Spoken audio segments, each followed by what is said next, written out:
Hello there, trespassers. Welcome back to my home and back to my library.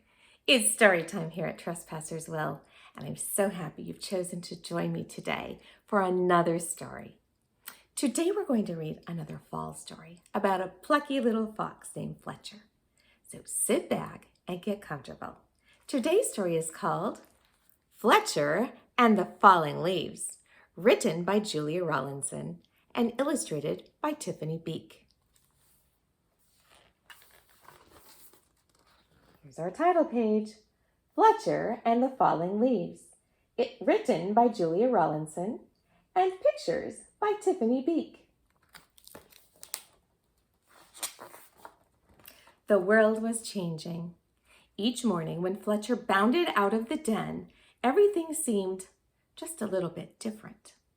The rich green of the forest was turning to a dusty gold, and the soft swishing sound of summer was fading to a crinkly whisper.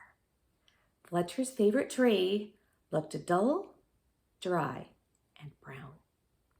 Fletcher was beginning to get worried.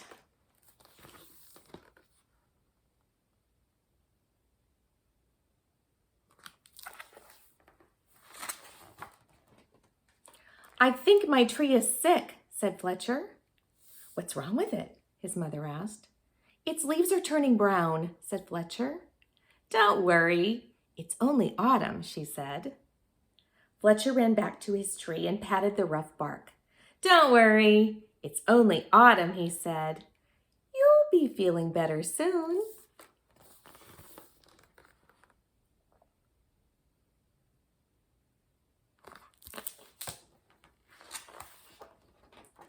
But the tree didn't get better.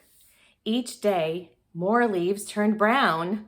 One morning, the wind blew a small brown leaf off of a branch. Fletcher jumped up and caught it very gently in his paw.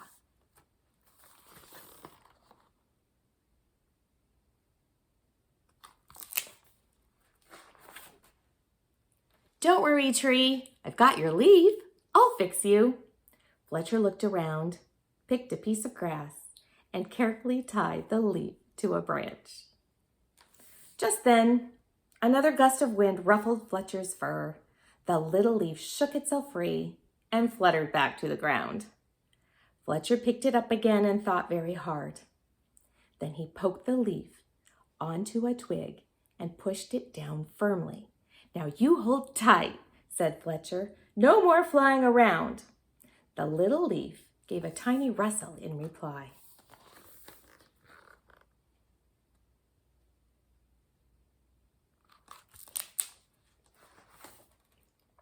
The next day, a strong wind was blowing through the forest. Fletcher rushed out of the den and ran all the way to his tree. Lots of branches were bare, and little lost leaves spun everywhere. "Don't worry, tree! I'll catch them for you, I promise." Round and round and round whirled Fletcher after the swirling leaves.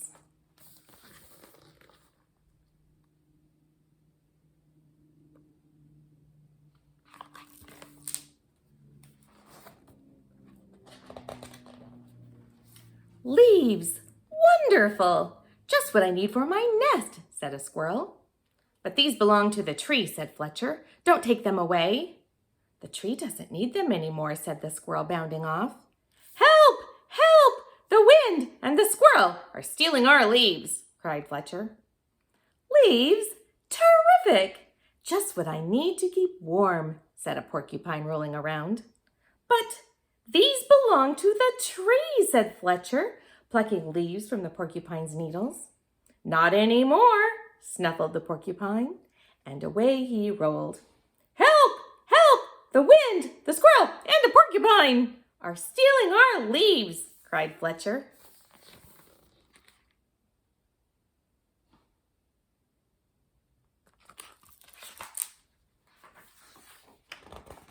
Suddenly, a flock of friendly birds swooped down from the sky. They picked up the leaves in their beaks and poked them onto the tree's branches. Soon the tree was leafy again, and Fletcher flopped down and smiled. "Thank you, birds, thank you," he gasped as the birds fluttered away. He lay looking up threw the leaves at the sky, and drifted off to sleep.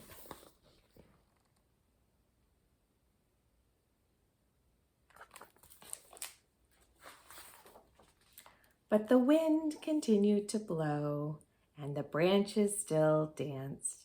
The leaves shivered and shook themselves and began to wiggle free. They tossed and turned and twitched and twirled and tumbled to the ground. They brushed Fletcher's ears and nose and filled his dreams with a whispering sound.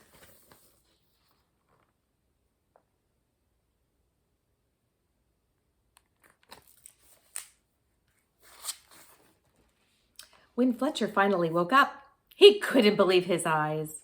Instead of a roof of dancing leaves, all he could see were bare branches against the sky. "Oh, tree, I am so sorry," gulped Fletcher, "but all your leaves are gone." Then he saw, high in the branches, one small leaf, still holding on. "I won't let the wind steal that one," said Fletcher as he began to climb. He crawled along to the last leaf and held it firmly onto its branch. All day long the wind blew and the branch bounced, and Fletcher held tight. "I'll stay with you, leaf," he said. "Don't worry."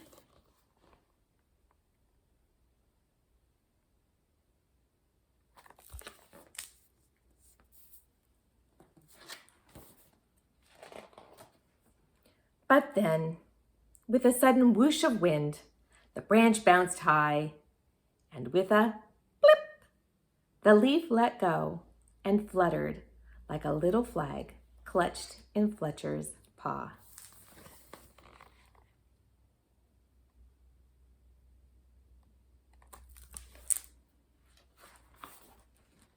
Fletcher looked sadly at the leaf he had promised to save. He carried it carefully down the tree and back to the den. He made a cozy little bed for it and gently tucked it in.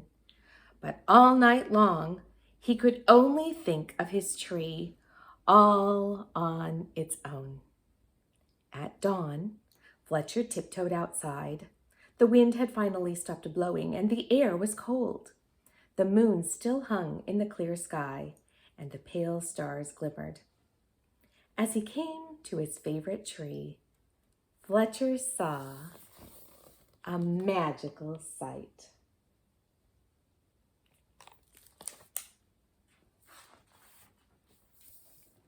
The tree was hung with 1,000 icicles, shining silver in the early light. "You are more beautiful than ever," whispered Fletcher. "But are you all right?" A tiny breeze shivered the branches, making a sound like laughter. And in the light of the rising sun, the sparkling branches nodded. Fletcher gave his tree a hug. Then he went back to the den for a nice, warm breakfast. I don't know if you can see the page is made of some sparkles. It's got some glitter on it, so it sparkles when you read it. The end. And that, my dear trespassers, is the story of Fletcher and the falling leaves. Until we read again, I wish you all a most wonderful and magical day. Bye.